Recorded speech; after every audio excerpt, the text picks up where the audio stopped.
Hello everybody, welcome back to HardReset.Info channel. In today's video, I'll show you how to fix touchscreen not responding on your OnePlus Pad 2 Pro.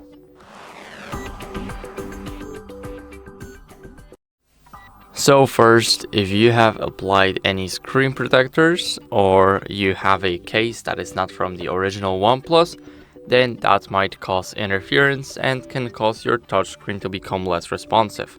So make sure you have the original case and make sure that your screen protector, if you have one, is perfectly aligned, because if it's misaligned, then it also might be an issue and can also cause the touchscreen to become even less responsive.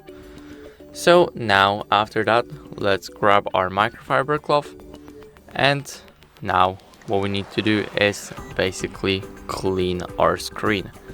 So we need to make sure that there's no moisture and no debris on the screen, because it can make a lot of things, including the touch responsiveness.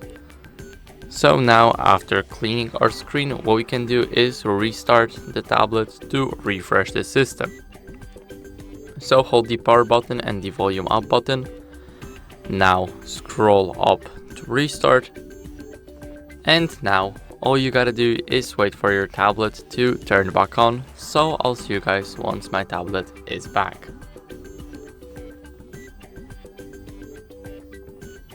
So after the restart, what you guys can do is update the software to fix any glitches for your touchscreen. So go to settings. Now you need to scroll your way down to system and update.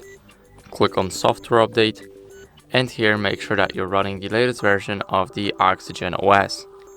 So after that, if the software update did not help you, then go to backup and reset, and here click reset device.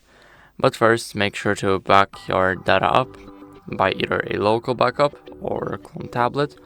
I recommend backing it up to local storage because you will still use it after the reset. So now let's click reset device, click erase all data, and here you will need to enter your lock screen password, and that's basically it. So I hope this video helped you, and if it did, then leave a like, sub, and a comment, and I'll see you in the next one.